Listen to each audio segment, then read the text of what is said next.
The Archdiocese of Chicago is a vibrant and diverse faith community. We celebrate our faith through worship, evangelization, and reaching out to the needy. Welcome to Catholic Chicago.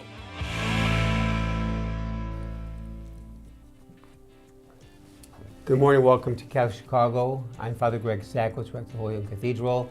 We all from our studio here hope you had a very wonderful Christmas day. We have now started the Christmas season, so it's not just one day, so Christmas does not end officially just on December 25th. It goes to the whole Christmas season. So Christmas season blessings to all of you. To my left, great friend, Mark Teresi, very involved with Cathedral, as part of the staff in terms of being involved with the 175th, the 150th, and other areas he's responsible for. Good morning, Mark. Good morning. How was your Christmas? Very good, very good. Our 7 little grandkids came in their pajamas, and we had a wonderful Christmas celebration. It comes and goes so fast. Oh, it sure does. I want to remind people now that we're moving into the new year that go to holynamecathedral.org and you will find 175th anniversary celebration events throughout the year. So go to our website. The first one coming up, January 5th. January 5th, the Faith and Fitness Seminar with Michelle Sotek, who's on our staff, who also is a fitness instructor licensed. Along with Father Lou Camelli. Who is going to talk. They're going to talk about the new year and what we can be looking at in terms of faith and fitness. So look at that, holynamecathedral.org, and here we go. And with that introduction, I'd like to welcome again Dr. Edward Gordon, historian, researcher, writer, author, lecturer, publisher, lector at Holy Name Cathedral, and your beautiful wife Elaine. So, Dr. Edward Gordon, welcome back to the program again. Thank you very much. Great to have you. Tell us about 2025. Yeah, this is all about now predictions. I'm a historical economist too, so that we're going to talk today largely about the economy and what's coming next. So this is going to be your crystal ball 2025 predictions. Well, I want to familiarize you with some of the issues that you keep hearing in the news that are making the headlines. Right now, there's a lot of talk about tariffs, raising tariffs on imports to the United States. Most economists, myself included, believe that if we have a 10% import on all goods coming into the United States, the cost to you, the consumer, in terms of higher prices, will be about $1,800 a year. Now, the reason for that is there will be shortages of various goods that we rely on imports, such as fresh vegetables, particularly in the winter. A lot of that comes out of California or Florida, but we import a great deal. Now, if we have a 20% tariff on all goods, the cost of that will be $3,000 per family. For the same items we purchased the year before. Correct. Right. So what this amounts to is a new tax on consumers. Now, people are going to say that Chinese are flooding the U.S. with cheap electric vehicles, and we should put a tariff on that. Actually, I would agree to, because when people are when foreign countries dump goods on the U.S. at a loss, that can hurt our domestic production, all right? So I'm not saying to our viewers that all tariffs are bad. What I'm saying is a blanket tariff on everything could cause a great deal of price increase and inflation. And the idea of putting tariffs around the U.S., that is going to stimulate manufacturing jobs, is a misnomer. We will soon be short 1 million high-tech workers to work in our current manufacturing. So if the idea is it'll generate more manufacturing jobs, we don't have the people to currently staff our current manufacturing. Speak a little more of that. Why are we there? Because it's high tech. Oh. Low tech is gone. It's gone in most of the major industrial countries. When a lot of manufacturing left the U.S., low tech manufacturing went to China or India, and they had lower wages, and therefore you had a lower price, and those goods flooded into the United States. Mm-hmm. Well, now a lot of that has changed. Inshoring. A lot of people now want goods produced closer to home. They want more customization. There are transportation problems. The cost of moving these goods is increased. And so we have inshoring. The problem with inshoring is the goods are coming back, the manufacturing, but more and more of our manufacturing is high tech now. So, such as Boeing, building those aircraft, that's high tech. Those people have to be rigorously trained by Boeing to build those aircraft.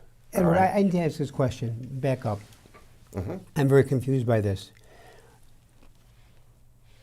An item comes in from another country. Yes. And we throw a tariff tax on that item. Yes. The being taxed with the tariff, mm-hmm. the government is getting the money. Correct. Okay, That is correct. So far, so good. But then, why the tariff tax to begin with? Just to give our government more money? Because we, the consumer, yes. are paying for that in the long run. Mm-hmm. Correct. Therefore, what's the purpose of the tariff on the government, by the government, and they're going to collect the money? It's to punish the country. Other countries have tariffs on our goods. So the idea is we are punishing them for their tariffs. If we start a tariff war, as existed in the 1930s, mm-hmm. that was one of the outcomes of the Great Depression, where globalization died because everyone was taxing each other's imported, exported goods, and globalization broke down.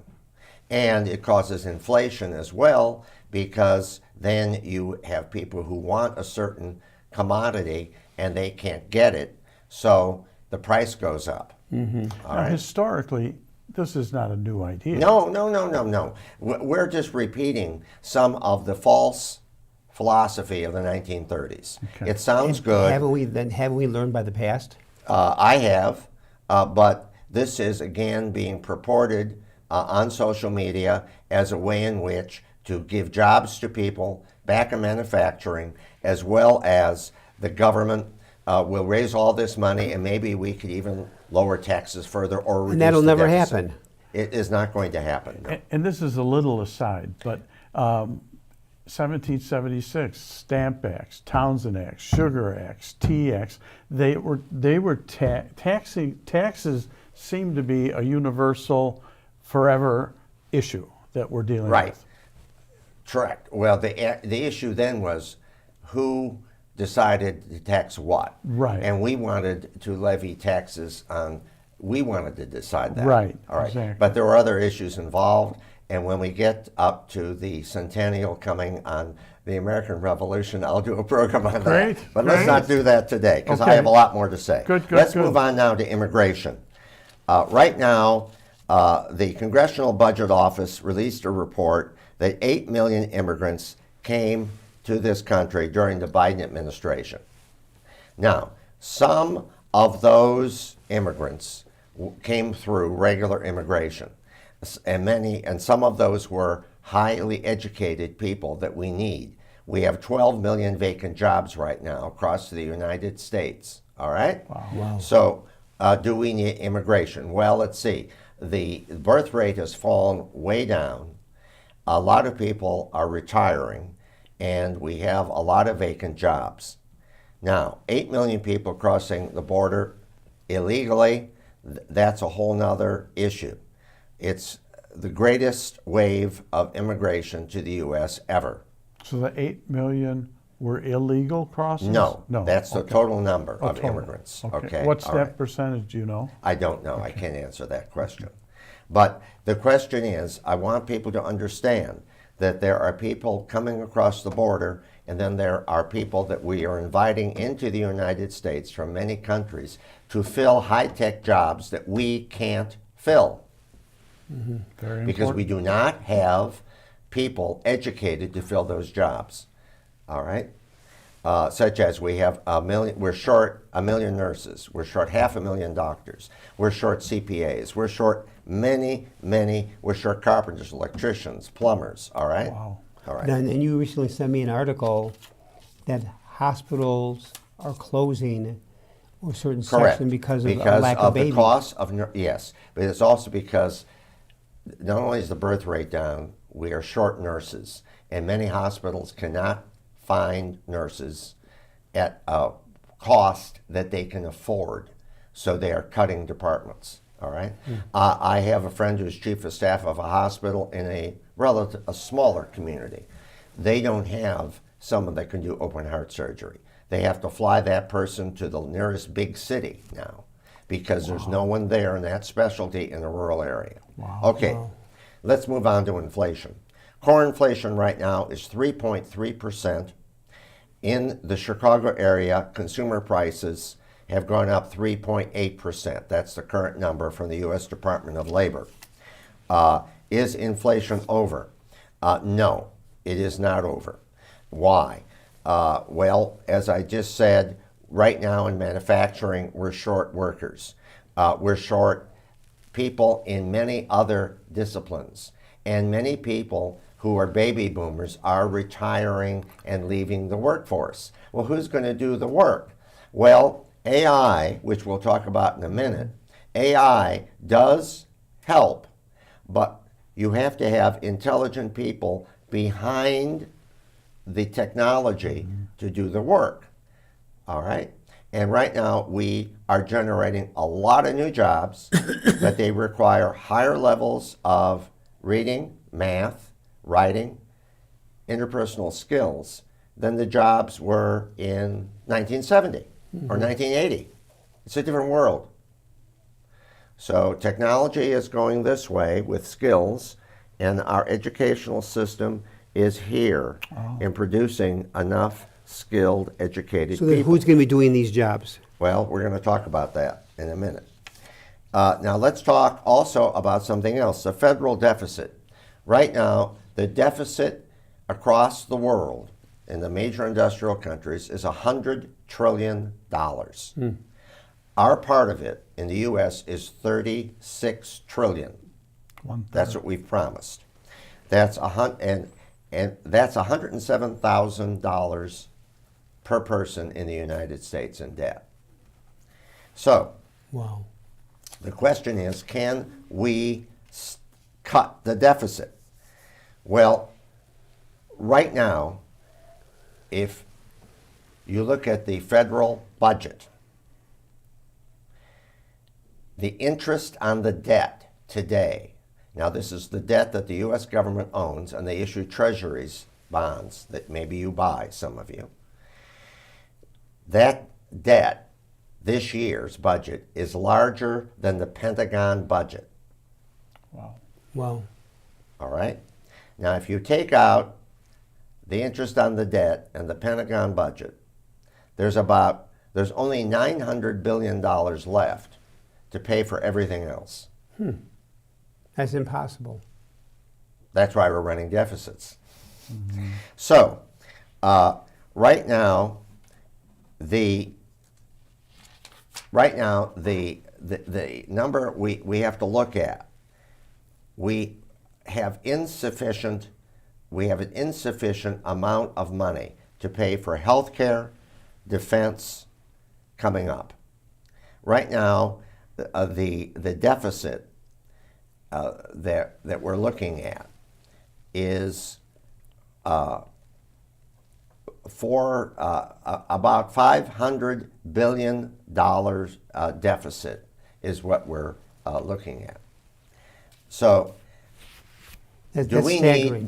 need to rebalance? Yes, And Social Security and Medicare are the biggest issues. Why? Well, folks, look at the people sitting at this table. As people get older, guess what? They need more health care. And there are a lot of Americans now that are getting older. So how are we going to pay for that? And living longer. Right. So how are we going to pay for that? Well, the Congress, both sides of the aisle, have put off dealing with Social Security and Medicare. They will run out of funds in the early 2030s, sorry. So can they balance it? Well, they can by raising retirement age, increasing the tax that workers pay and that businesses pay, all right? If they do that, they would help balance the budget, okay? We're gonna actually skip the break because you're on a roll. Okay, great. But then the question I have is, I'm sure people will react very violently to raising the retirement age, and Right. that's not. Well, the alternative is Yeah, it's not gonna fly. The alternative is that those funds will only be able to give you 2/3 of what they promised. Your Wow. Social Security check will shrink, and the benefits of Medicare will go down. All right. So I think Now- the thing is, because we are living longer, so if the expectation 60 years ago that Dr. Edward Gordon, the average age you would live to 70, you've already surpassed that. I mean, every month another check and more medical expenses as you now approach 71, 72, 73, Well- 81, 82, 83. But we have a smaller number of people paying in. Yeah, okay. The numbers Yes, of yes. of people entering the workforce. When we entered the workforce, it was growing at 1.5% per year. Okay? What is it now? 0.4. Oh, wow. Okay. Okay. So it's inescapable. Now there's a way around this, and that's why AI is so appealing, because it could generate more productivity, performance, and the economy will grow. How so? And therefore you can tax growth, and it could pay for the deficits. Could you explain AI to folks? Yeah, so artificial intelligence, right? meaning, Okay. but explain that. What's going on right now, where you had the computer revolution, and now we have the cyber revolution, where artificial intelligence, robotics can do more things. It is killing off old jobs that were basic, and it is creating new jobs, but it's going to cause, and it is causing, and you see it already, social turmoil. Think about this, you folks. Every decade you've lived, there have been issues. But now you see everything is up in the air. And can I just give you an example of the AI that just touched our life? A dear friend of ours was going to have open heart surgery. Yes. And he was able to connect with a doctor that does the robotics surgery. They didn't have to open the chest. And it was totally successful. Right. So that AI is critical. Well, I had that surgery. Oh, did you really? I had that surgery a few years ago here at Northwestern. All right, and it was very successful. Robotic? Robotic, yes. Isn't that amazing? Right, and the incision was very small. Right. And I recovered. It was very Yeah, successful. you look good. Thank you. Thank you. Well, anyway, all right. The turmoil is being caused by not the technology, but by the skills that you need, your children need, your grandchildren need, your nieces and nephews need to get a decent middle-class job with benefits. Now, half of the jobs that we need to fill today do not require a 4-year college degree, but they require an apprenticeship, a 2-year degree, maybe a 1-year certificate, such as Right now, we are short people in construction. We're short people in equipment repair. We're short people in manufacturing. We're short people in energy. We're short people in shipbuilding, mining, accounting, lab technology, lab techs, all right, that do the tests when you go to the doctor. All kinds of healthcare technology. We're short nurses, doctors, we're short math teachers, and all the skilled trades. This is a vast conspiracy. No, it isn't. We've gone through this before. Your great-grandparents in 1900 were leaving the farms and going into the cities. Why? Because mass production was starting. And it really gave products by the 20s when the first refrigerators, radios, cars, all that based on mass production. The farms began to shrink and small towns started shrinking. In order to cope with that, to get people to work in manufacturing and in offices, we needed to raise the level of literacy in the United States. And we invented public schooling. Wow. We sent women to high school in the 1920s for the first time in the history of the world. Everyone went. And it wasn't perfect. Minorities and others suffered discrimination.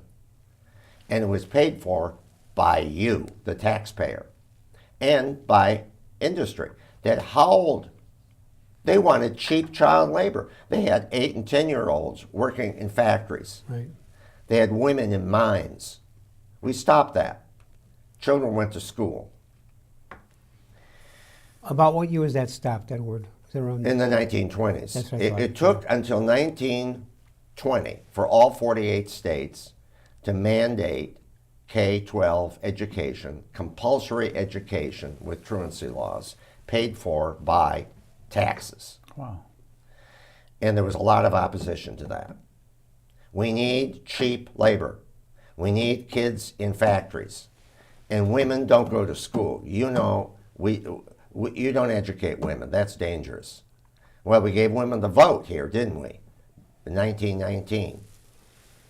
And in the 1920s, my mother was one of the first in that age group to go to high school and graduate. That was back in the 1920s? Right. Wow. And the largest, for World War I, we had to run huge literacy programs for soldiers because they couldn't read the manuals. That's when we started aptitude and intelligence testing. We invented it. By World War II in the 1940s, the U.S. government ran the largest literacy training program in the history of America because so many of the recruits, though we had public education, couldn't repair their guns because they couldn't read the manuals.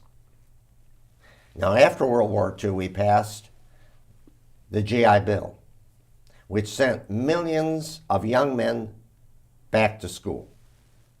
The majority of that money was spent on technical education, not 4-year degrees in college. Though a lot of men, a history professor I had at DePaul University got on the GI Bill, he finished school, he got his doctorate, he became a history professor. Many men became accountants, attorneys, etc. on the GI Bill. So that helped the middle class to grow. And the technical education money that was invested with the GI Bill did the same thing. So by the 1970s, about a third of our 12th graders came out of high school and they read at the 12th grade level. And that was a triumph. But also, wasn't there this important part when World War II ended in 45, guys were being asked or invited to go to college. Or just to go to post-secondary. I want to reframe that. It was to provide them education beyond high school. And the bulk of them did not go to college. They got a certificate and or apprenticeship. All right? Okay, gotcha. They went through those technical training programs. But again, it was all Paid for by the federal and government. all a way to get people into the workforce, educated. And expand the economy. Exactly. Right, right. For that time. Right. Remember, at the end of World War II, the world's manufacturing base was destroyed. The United States, it was intact. We had no bombing here. We had no battles here. By 1950, the vast majority of all the cars made in the world came from Detroit. Okay? And we exported that manufacturing around the entire world and increased globalization. So, by 1970, we had a third of our young people coming out of high school that could read, write, do math at the 12th grade level or above. And for 1970, at the beginnings of the computer revolution, that was great. Now, in 1970, we got the introduction of PCs into the workplace for the first time. In the 1980s, a report was issued, and it talked about nation at risk, that we needed more young people better educated for that economy in 1984. All right? So what happened? During that period, the level of skills for jobs continued to go up. My dad was a carpenter. He always said to me, when he started in the 30s, the number of products, the way in which houses were built, etc., it continued to become more and more complex. There were more and more products, better ways to do it, better design, etc.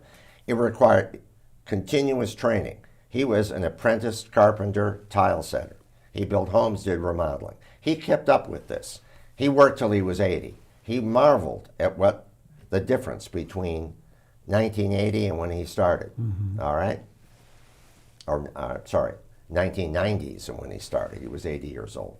Okay, this is just continuing. Now, AI, what is AI doing? AI is saying, we're going to give you more ways in which now this technology can produce new products. I mean, and just think of the products you have, the cell phones and all the technology you have. All right. Who designs it? Who repairs it? Who markets it? Who invents it? Who manages it? It requires more skills to do it. We don't have those people. Right now, 28% of U.S. adults read below the 6th grade level. Wow. That's 130 million Americans. They read below the 6th grade level? Yes. They're in rural areas, suburban areas, urban areas. All right? Now, you're going to say, well, that's discriminatory, Ed. That's wrong. Well, I'll tell you what's discriminating. We aren't educating people adequately in this country. We have this illusion that my kid's school is fine, that they can go to college or some other post-secondary, and they'll do fine. That's not what's happening.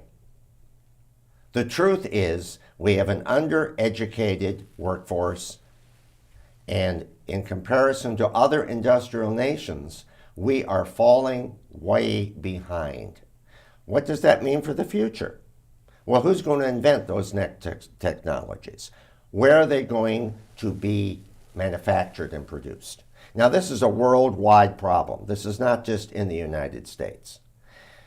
There are predictions that by 2030, we'll have 90 million skilled jobs worldwide vacant. And in the United States, we'll go from 12 to 30 million vacant jobs. Now, what will that do to the economy? This is a conspiracy, Ed, by so and so and so and so and so. No, it isn't. This is a lack of acknowledging the fact that the education needed to be in the workforce in 2030 is different than 1970.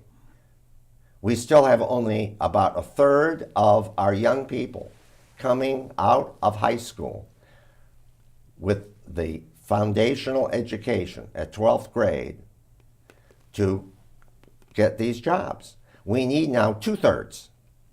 Can we do that? Well, the majority of people have average intelligence, and there are about 13% or so above average. Well, what's the problem here? Well, this is a conspiracy to dumb down America. No, it isn't. It's a lack of our culture acknowledging the reality that every American needs more education, not to go to college or teach or produce a degree or be a brain surgeon, but to work in high tech or to work in all of these other disciplines I've taught, all these other areas, all right? That's the truth, all right? Ed, we need to call a timeout. Sure. We're way past the half hour, which has been great. You're incredible. You could just keep going and going. So I want to thank you in a very special way, Dr. Edward was Gordon, for 2025 predictions. And a year from now, we'll look back and see how well you hit them, which I'm sure you did. And so special again, thank you to Dr. Gordon. You'll be back on again the program in 2025. I predict that will be true. Special thanks to co-host Mark Teresi for another job, and blessings to both of you for the new year. Thank you. Special You thanks too. to our producer, engineers, to Michael May and to Clint Cottrell. To our listeners, as we close 2024, our prayers are with you for a very blessed, happy, healthy, joy-filled 2025. And holynamecathedral.org, come join us in our celebration of our 175th during 2025. God bless. Amen.